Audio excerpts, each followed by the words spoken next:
સામાન્ય પરિવારની દીકરી ધોરણ 12ની પરીક્ષામાં દીકરી 96.6 પીઆર સાથે ઉત્તીર્ણ થતા પરિવાર અને સમાજમાં ખુશીની લહેર જોવા મળી।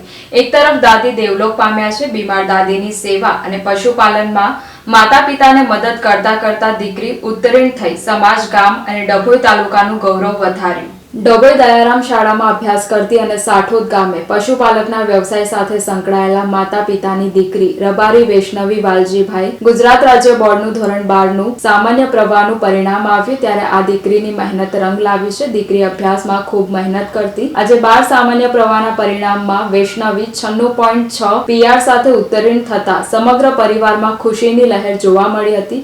વૈષ્ણવીના દાદી છેલ્લા 6 માસથી બીમાર હતા। હાલમાં 2 દિવસ પૂર્વે જ દાદી દેવલોક પામ્યા ત્યારે પરિવારમાં શોકની લાગણી વચ્ચે દીકરી ઉત્તીર્ણ થવાની ખુશી વ્યક્ત કરી હતી। ધોરણ 1 થી 10 સરકારી શાળામાં અભ્યાસ કરી ધોરણ 11 અને 12 ડભોઈ દયારામ શાળામાં અભ્યાસ કરી દીકરી કોઈ પણ ટ્યુશન અને પ્રાઇવેટ કોચિંગ લીધા વિના જ માતા પિતાને પશુપાલનમાં મદદ કરતા કરતા અભ્યાસ કરી ધોરણ 12 માં સામાન્ય પ્રવાહમાં ડભોઈ કેન્દ્રમાં પ્રથમ આવી છે। ત્યારે શાળા, પરિવાર, સમાજ અને સાઠોદ ગામના તેના પાડોશી મિત્રો તમામ દ્વારા ઉત્તરોત્તર પ્રગતિ માટે શુભેચ્છા પાઠવવામાં આવી હતી। નામ રબારી વૈષ્ણવી છે। હું શ્રી એમ.એ. દયારામ શારદા મંદિરમાં મેં અભ્યાસ કર્યો છે।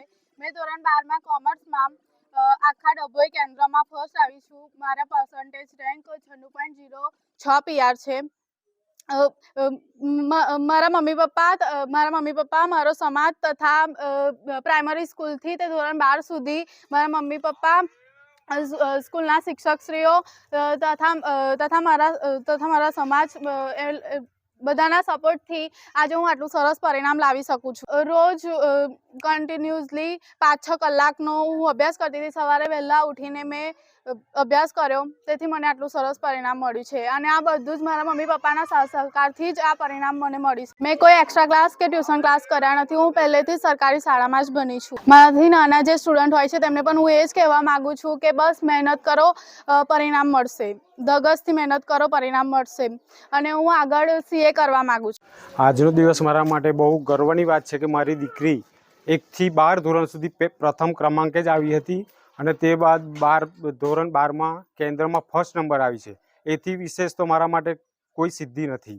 મારી દીકરી એકલું ભણતર નહીં, સાથે સાથે પશુપાલનના વ્યવસાય સાથે અમે સંકળાયેલા છે। ઘરનું કામ, પશુપાલનનું કામ બધું જ સાથે મેન્ટેન કરતી હતી અને એના અથાગ પ્રયત્નો દ્વારા આ સિદ્ધિ પ્રાપ્ત થઈ છે।